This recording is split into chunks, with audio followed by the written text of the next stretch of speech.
ایک انسٹیٹیوٹ میں گیا تو میں نے وہاں پہ کھل کے بات کر دی. میں کر دیتا ہوں ایسی بات.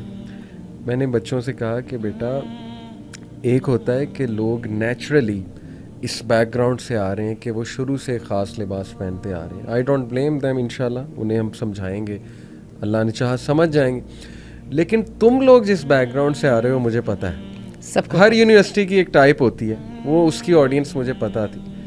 مجھے بہت افسوس ہوا ہے کہ تم لوگ جس بیک گراؤنڈ سے آ رہے ہو, تم لوگوں نے یہاں آ کے جو اپنا لیا, جو ڈریسنگ اپنا لی, میں دونوں سے بات کر رہا ہوں, جو تمہاری حرکات میں دیکھ رہا ہوں, میں نے کھل کے وہاں پہ بات کی, ان کا مجھے بہت افسوس ہوا ہے. تم لوگ فیک لگ رہے ہو. مطلب بندہ اوریجنل, ایک بندہ پیچھے سے ایسے بیک گراؤنڈ سے آ رہا ہے, لیکن تم لوگ صاف پتہ لگ رہا ہے وانا بھی, اس کو میں وانا بھی ازم کہتا ہوں, فیک لگ رہا ہے. کیسے عزت ہوگی تمہاری؟ بیسک سائیکالوجی کہتی ہے کہ جب آپ فیک کرتے ہیں کسی چیز, جب آپ وہ بنتے ہیں جو آپ نہیں ہیں, جیسے آپ نے کہا fit in culture, just to fit in. میں نے بھی بہت بیوقوفیاں کی اپنے ٹین ایج میں, جسٹ ٹو فٹ ان. ہم ایک گروپ کو دیکھتے تھے, بہت سو کالڈ کول گروپ ہے, تو فٹ ان ہونے کے لیے ہم بڑا کچھ کرتے تھے. ہم سے بھی کوتاہیاں ہوئیں, سمجھ نہیں تھی, پتہ نہیں تھا, تو میں نے انہیں سمجھانے کی کوشش کی اور سنی انہوں نے میری بات.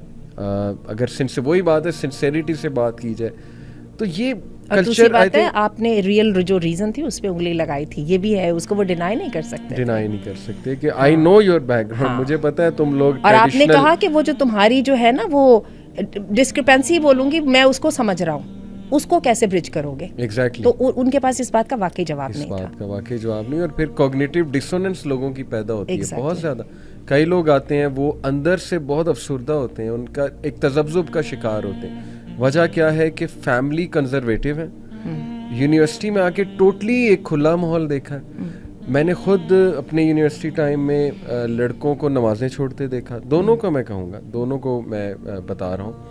کئی لڑکیوں کو حجاب اتارتے دیکھا, just because of peer pressure. I sympathise with them in the sense کہ ٹھیک ہے, بہت ایک دم آپ کہہ لیں کہ ڈفرینٹ سائڈ دیکھیں تو شاید وہی جیسے آپ نے کسی دور میں چیلنج کیا تھا کہ یار یہ تو ایک برڈن ہے, پتہ نہیں میں کیا کرتی رہی ہوں یا کیا کرتا رہا ہوں, لوگ ایسا سوچتے ہیں. تو آئی تھنک یہاں پر دو چیزیں میٹر کرتی ہیں. ایک یہ کہ کیا آپ اس کو اللہ کا حکم سمجھ کے کر رہے ہیں, اور کیا آپ جانتے ہیں کہ اللہ ہے کون. جیسے میں آپ کو انٹرسٹنگلی بتاؤں کہ وہ جو 8 سال کی بچی تھی, اس کو میں نے کیا آنسر کیا, اس وقت میرے ذہن میں یہی آیا اللہ کی طرف سے. میں نے کہا کہ بیٹا آپ سب سے زیادہ محبت کس سے کرتی ہیں؟ تو اس نے کہا کہ پاپا سے. میں نے کہا اگر پاپا کچھ کہیں گے آپ کریں گی؟ اس نے کہا ہاں کروں گی. تو میں نے کہا اللہ تو پاپا سے بھی بڑھ کے, اللہ آپ کا خالق ہے. مطلب مجھے لگا کہ بچوں کو ایک سمپل آرگومنٹ دوں گا تو شاید وہ اس کو سمجھ لے. ماشاء اللہ اس کو سمجھ بھی لگی. تو میں نے کہا یہ آپ کے رب کا کریٹر کا حکم ہے, اس پہ تو کوئی اب اختلاف نہیں ہے نا, آپ دیکھیں جائیں ریسرچ کریں. تو میں سمجھتا ہوں کہ اگر وہ یہ چیز جان لیں کہ اللہ کون ہے, اللہ سبحانہ و تعالیٰ سب سے سنسیئر ہے, ہمارے ماں باپ سے بھی بڑھ کے سنسیئر ہے, ہمارا خالق ہے, وہ چاہتا ہے ہم کسی سائیکولوجیکل ڈسٹریس سے نہ گزریں. اور وہ ہم نے پوری رضا و رغبت کے ساتھ اس کی غلامی کا وہ اپنے گلے میں ڈالا ہوا ہے, ہم اس سے جدا ہونے کو تیار نہیں ہیں. بالکل ایسے. یہ ذرا 8 سال کی بچی کے لیے نہیں ہے, میں 16 سال کی بچی کے لیے. ایک چھوٹی سی بات کو میں اور بھی ایڈ کروں. ابھی آپ نے کہا نا کہ کس بیک گراؤنڈ سے آ کے آپ کیا اپنے آپ کو کرنے کی کوشش کر رہے ہیں. میں اس سے ذرا پیچھے جاؤں گی. میں آپ کو بتاؤں حیا کی بیک گراؤنڈ ہر جگہ پہ ایک ہے. یہ جو آپ کی ہے نا 5th ورلڈ, جو امیزون کے جنگلوں میں رہ رہے ہیں, ویسے وہاں پہ بھی بہت مسلم قبائل موجود ہیں, جو آسٹریلیا کے ان جگہوں پہ رہ رہے ہیں جہاں پہ شاید دوسرے انسان جو ہے نا سویلائزڈ لوگوں کا پیر بھی نہیں پڑا ہوا, وہاں پر بھی یہی ہے. میں یہ کوشچن کرنے ہی والا تھا. اچھا, کہ حیا جو ہے یہ تھرو آؤٹ ہسٹری تو ایسے ہی رہی. اور میں آپ کو بتاؤں مجھے اس کی سمجھ کیسے آئی ہے. میں نے آپ کو بتایا مجھے سکھوں کے ساتھ کام کرنے کا بہت موقع ملا.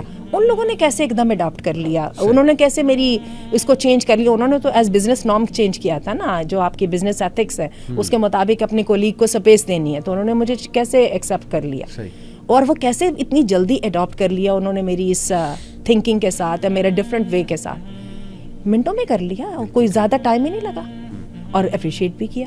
کیونکہ وہ ایک موٹیویشن تھی, سیلری ملتی ہے تو بزنس ایتھکس فالو کرنے, لیکن اللہ جب کہہ رہا ہے اس کو ہم نے چیلنج اس کو اللہ ہم نے ایگزیکٹلی اس کا ہم نے. یہ دیکھیں یہ کتنی بڑی ایک ڈسکرپنسی ہے کہ خالق کیا باس سے بڑھ کے نہیں؟ بالکل رازق خالق ہے. باس کی بات ہم اس لیے مان رہے ہیں بزنس ایتھکس لگانے, کمپنی کا کلچر ہے, ویلیوز ہیں, لیکن اللہ کی بات جو ہم فوراً چیلنج کر دیتے ہیں. تو یہ تو میں یہ سمجھتا ہوں کہ ایک تو یہ کہ ہم اپنے بچوں کو اللہ کا تعارف بہت اسٹرانگ کرائیں, اس سے آئی تھنک اسٹرینتھ آپ نے بھی جیسے کہا بہت آئے گی انشاءاللہ. مجھے بہت موقع ملا ٹینز کے ساتھ کو پڑھانے کا. ان میں نے دیکھا ہے کہ گریڈ 8 میں اور گریڈ 9 میں جو بچیاں ہیں, میں نے لاہور میں بھی ایسے اسکولز میں پڑھایا جہاں پہ کو ایجوکیشن تھیں جو پریمیئر اسکولز تھے, اور مجھے انٹرنیشنل اسکولز میں بھی پڑھانے کا موقع ملا. میں نے نوٹ کیا کہ گریڈ 8 میں, گریڈ 7 میں, گریڈ 9 میں بچیاں ایک دم مردوں کے جھرمٹ سے الگ رہنا پسند کرتی ہیں نیچرلی. ہاں نیچرلی. اور بلکہ میں نے تو کئی بچیوں کو اتنا زیادہ پریشر میں دیکھا کہ بریک ہوتے ہی, چونکہ نارمل جو لرننگ پروسیس ہے اس کے اندر تو چلے سمجھ نہیں نا آتی, وہ ایک طرف لڑکیاں بیٹھی ایک طرف لڑکے بیٹھے کہ چل رہا کام. تو جیسے ہی میں نے دیکھا کہ بریک ہوتی تو وہ بیچاری کائنڈ آف جو ان میں سے 2-4 تو ہوتی تھیں وہ اتنی زیادہ ہو جاتی تھیں کہ وہ اپنے آپ کو ٹوائلٹ سے نکلنا ہی نہیں ہے. اور میں نے لڑکوں کو بھی دیکھا کہ لڑکوں کو بھی میں نے دیکھا ہے بلا وجہ کی جو ہے وہ بہت کانشیس ہوتے ہیں وین گرلز آر اراؤنڈ, اور they don't want to do anything جس سے یہ پتہ لگے کہ یہ لڑکیوں کو دیکھ رہے ہیں یا ان کی وہ اس کو ڈس رسپیکٹ سمجھتے ہیں. And I appreciate it so much. یہ نیچر ہے, یہ فطرت میں ہے. اور یہ میں نے جو ہے اپنے اس کو ہر جگہ پہ دیکھا ہے. ڈفرینٹ جو نیشنلٹیز تھیں جب ان میں دیکھا تو پھر یہ اس کا مطلب یہ موجود ہے تو ہے نا.